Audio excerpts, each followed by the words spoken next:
গ্রামের শেষ প্রান্তে পুরনো শ্মশানঘাট সংলগ্ন কালীদহ নদী। নদীটা এখানে এসেই যেন হঠাৎ করে গভীর ও ভয়ঙ্কর রূপ নিয়েছে। নদীর পাড়টা শ্যাওলা আর কাদায় মাখামাখি, চারদিকে পোড়া কাঠ আর ছাই পড়ে আছে। বাতাসে মরা মাছ আর পচা শ্যাওলার উৎকট গন্ধ। নদীর কালো পানি থমথম করছে। আরিফ আর সেলিম কোমর পর্যন্ত কাদা পানিতে নেমে একটা বিশাল পুরনো নৌকার মাস্তুল পাড়ে টেনে তোলার চেষ্টা করছে। মহাজন এই সেগুন কাঠের গুঁড়ির জন্য মোটা টাকা দেবে বলেছে। উস্তাদ, এইটা কি কাঠ? মনে হইতেছে আস্ত একটা পাথর টাইনা তুলতাছি। আর জায়গাটা খেয়াল করছেন? এই মরাপোড়া ঘাটে আইলেই আমার গতর কেমন যেন শিরশির কইরা উঠে। চুপ কইরা জোর লাগা সেলিম। মাগরিবির আজান পড়ার আগেই এই কাঠ নদীর পাড় থেকে সরাইতে হইব। এই কালীদহ নদীতে 100 বছর আগের অনেক অভিশপ্ত জিনিস ডুইবা আছে। এইখানে রাইড করা মানে নিজের জানের দুশ্মন হওয়া। নে টান। আরিফ জানে এই মরাপোড়া ঘাটের নদীর নিচে কি লুকিয়ে আছে। 100 বছর আগে এই গ্রামের এক বধূ তার শ্বশুরবাড়ির লোকজন গহনার লোভে হাত পা বেঁধে এই নদীতে ডুবিয়ে মেরেছিল। গ্রামের মানুষের বিশ্বাস, রূপবানুর আত্মা এখনো এই নদীর তলায় তার গহনাগুলো আগলে বসে আছে। তারা দুজন মিলে সর্বশক্তি দিয়ে কাঠের গুঁড়িটা পাড়ে তুলে আনল। কিন্তু পাড়ে আছড়ে পড়ার সাথে সাথে অনেক পুরনো সেই গুঁড়ির একটা অংশ মটমট করে ভেঙে গেল। ভাঙা অংশের ভেতর থেকে কিছু একটা ছিটকে কাদার উপর পড়ল। কাদার মধ্যেও জিনিসটা টর্চের আলোতে ঝিকমিক করে উঠল। উস্তাদ, এইটা কি চকচক করতেছে? সেলিম কাদা মেখে থাকা জিনিসটা তুলে নিজের প্যান্টে মুছল। জিনিসটা একটা ভারী রূপার চিরুনি, যার হাতলে টকটকে লাল রঙের কয়েকটা দামি পাথর বসানো। চিরুনিটা এত পুরনো হলেও এর রূপার চমক একটুও কমেনি, বরং অস্বাভাবিকভাবে জ্বলজ্বল করছে। উস্তাদ দেখেন, পুরা খাঁটি রূপার চিরুনি। আর এই লাল পাথরগুলো তো মনে হইতাছে চুনি পাথর। এটার দাম তো লাখ টাকা হইব। ইয়া আল্লাহ, ভালাইয়া দে হারামজাদা। ওইটা নদীর পানিতে ছুইরা মার। পাগল হইছেন উস্তাদ? এইটা বেচলে আমরা পুরা লাল হইয়া যাবো। তুই কি জানো সেটা কার জিনিস? এটা রূপবানুর চিরুনি। যৌতুকের এই চিরুনির লাইয়াই ওরে এই নদীতে ডুবাইয়া মারা হয়েছিল। ও লাশ পইতা গেছে, কিন্তু এই চিরুনির লগে ওর আত্মা বাইন্দা রইছে। এইটা ধইরা তুই আজ জমদূর ডাকছস।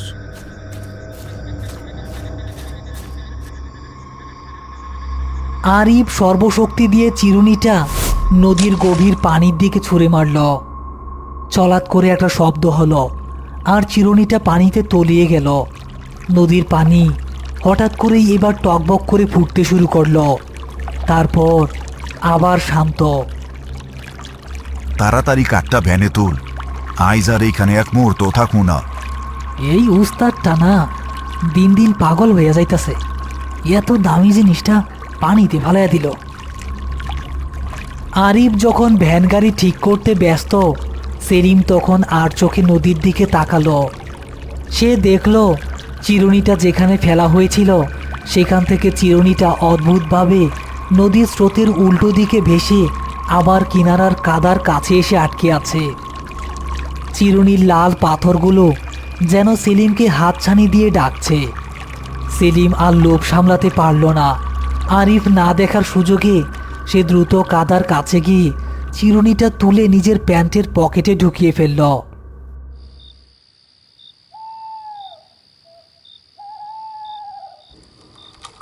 আরিফ ও সেলিম ভ্যান গাড়িতে কাঠের গুঁড়িটা নিয়ে গ্রামের দিকে হাঁটছে।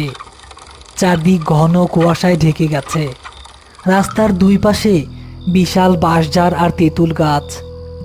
বাতাসের শব্দে মনে হচ্ছে কেউ যেন ফুপিয়ে ফুপিয়ে কাঁদছে। উস্তাদ, আরে কি হইছে আবার? ভ্যান ঠেলতাছস না কেন? উস্তাদ, আসমান তো পরিষ্কার, বৃষ্টি তো নাই, কিন্তু আমার প্যান্ট ভিজা যাইতেছে কেন?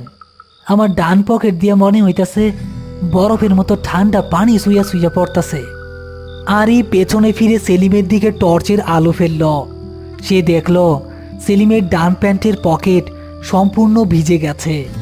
শুধু তাই নয়, সেলিমের পকেট থেকে ফোঁটা ফোঁটা ঘোলাটে পানি আর সবুজ শ্যাওলা মাটিতে পড়ছে।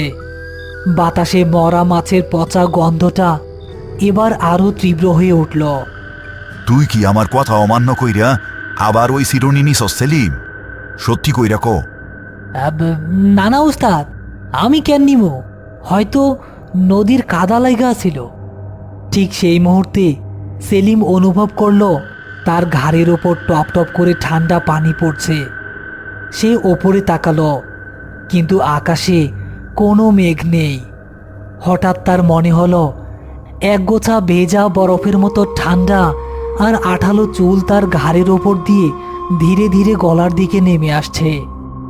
উস্তাদ, আমার ঘাড়ির উপর কেটা যেন চুল ছাইরা দিছে, আমার গলা পেঁচাইয়া ধরছে।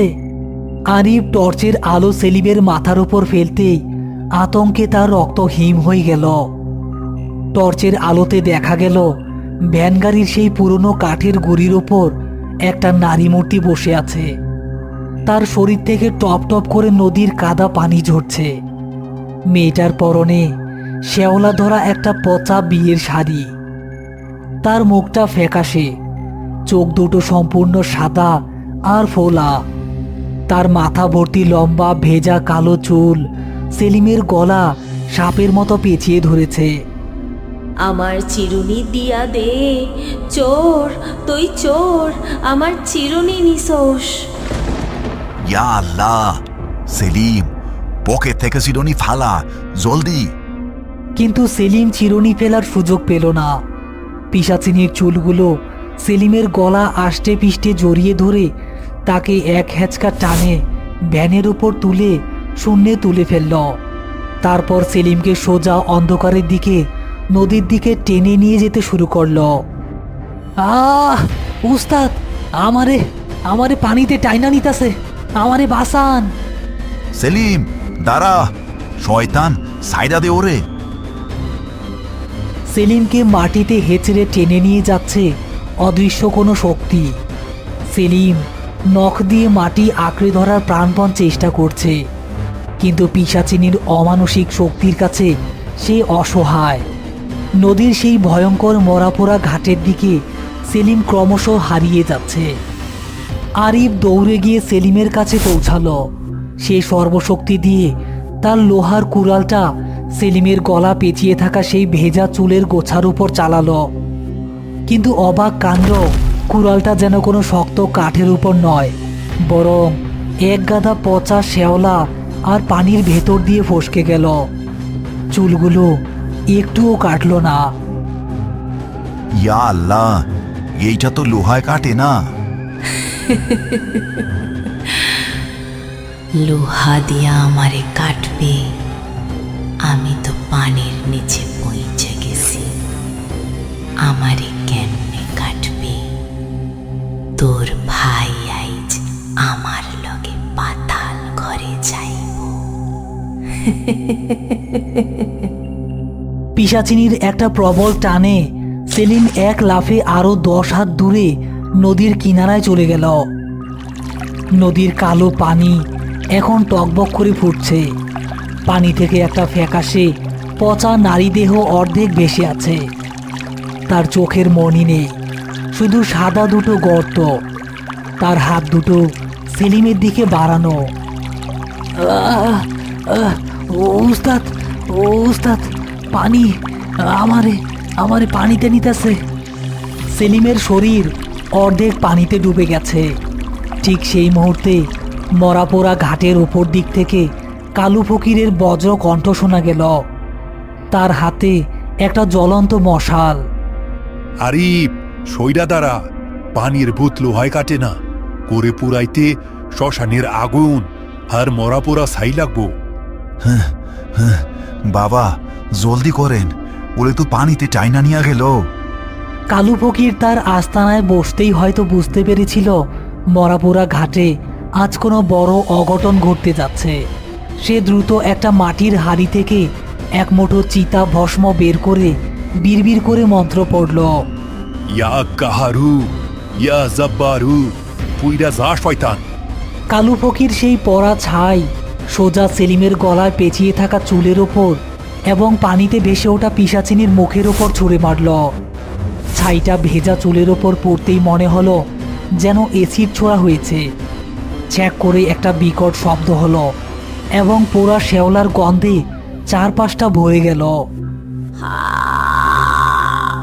আমার চোখ, আমার শরীর পুইরা গেল, আমারে ছাইরা দে। যন্ত্রণায় পিশাচিনী সেলিমের গলা থেকে চুলের বাঁধন আলগা করে দিল। সেলিম কাশতে কাশতে কাদার উপর লুটিয়ে পড়ল, কিন্তু পিশাচিনী পুরোপুরি দমে যায়নি। সে নদীর পানি থেকে একটা বিশাল ঢেউ তুলে আবার পাড়ের দিকে তেড়ে আসতে লাগল। আরিফ, সময় নাই, পরা ছাইয়ের জোর বেশিক্ষণ থাকবো না। চিরুনিটা ওর কাছে ফেরত না দিলে ও পুরা নদী ফুফাইয়া আমাগো 3 জনরে ডুবাইয়া মারবো। চিরুনিটা বাইর কর। সেলিম, চিরুনি দে, পকেট থেকে চিরুনিটা জলদি বাইর কর। উস্তাদ, আমার পকেট তো বরফ হয়ে গেছে, আমার হাত ঢুকে না। আরিফ টর্চ মেরে দেখল সেলিমের ডান প্যান্টের পকেটটা ভিজে একদম জমাট বাঁধা বরফের মতো শক্ত হয়ে গেছে। ভেতরের রূপার চিরুনিটা সেলিমের উরুর সাথে একদম সেটে আছে। তীব্র ঠান্ডায় সেলিমের ডান পা অবশ হয়ে যাচ্ছে। দাঁতে দাঁত চাইপা ধর সেলিম, আইস তোর প্যান্ট আমি ছিঁড়া বাইর করবো। আরিফ তার হাতের কুড়ালের চোখা মাথাটা দিয়ে সেলিমের প্যান্টের পকেটে ঢুকিয়ে এক হেঁচকা টান দিল। সেলিমের যন্ত্রণার চিৎকারের সাথে প্যান্টের মোটা কাপড়টা চিরে গেল। পকেট থেকে সেই অভিশপ্ত রূপার চিরুনিটা কাদার উপর ছিটকে পড়ল। চিরুনিটা থেকে তখনও লাল চুনি পাথরগুলো অন্ধকারের মধ্যে সাপের চোখের মতো জ্বলজ্বল করছে। আরিফ, চিরুনিটা তুইলা নদীর মাঝখানের ওই ঘূর্ণিপাকের দিকে ছুইরা মার, জলদি। আরিফ চিরুনিটা হাতে নেওয়ার সাথে সাথেই তার মনে হলো সে যেন এক টুকরো জ্বলন্ত বরফ ধরেছে। তার হাত জমে যাওয়ার উপক্রম। সে সর্বশক্তি দিয়ে চিরুনিটা নদীর মাঝখানে থাকা সেই ভয়ঙ্কর ঘূর্ণিপাকের দিকে ছুঁড়ে মারল। চিরুনিটা শূন্যে ভাসতে ভাসতে নদীর ঠিক মাঝখানে পৌঁছাতেই পানির নিচ থেকে পিশাচিনীর সেই ফ্যাকাশে পচন ধরা দুটো হাত বিদ্যুৎ বেগে উপরে উঠে এলো এবং চিরুনিটা খপ করে লুফে নিল। আমার জিনিস আমার কাছেই থাকবো, কাউরে দিব না আমি। আমার জিনিস আমার কাছেই থাকবো, আমার কাছেই থাকবো। একটা বিকট ছলাৎ করে শব্দ হলো। ঘূর্ণিপাকটা চিরুনি সহ পিশাচিনীকে একেবারে নদীর অতল গভীরে টেনে নিয়ে গেল। নদীর পানি যা একটু আগেও টকবক করে ফুটছিল তা নিমিষেই আয়নার মতো শান্ত হয়ে গেল। চারপাশের কুয়াশা কেটে গিয়ে ভোরের হালকা নীল আলো ফুটতে শুরু করলো। মরা মাছের গন্ধটাও বাতাসে মিলিয়ে গেল। হ্যাঁ, এইবারের মতো মরণের ফাড়া কাটলো। রূপবানুর আত্মা তার যৌতুকের জিনিস ফেরত পাইছে। ও আর এই ঘাটে উঠব না। আরিফ মাটিতে বসে পড়ে জোরে জোরে নিঃশ্বাস নিতে লাগল। সেলিম কাদার ওপর উপুর হয়ে পড়ে আছে। তার গলার চারপাশটায় মোটা গাঢ় নীল রঙের একটা দাগ বসে গেছে, ঠিক যেন কেউ তাকে ফাঁসির দড়ি পরিয়েছিল।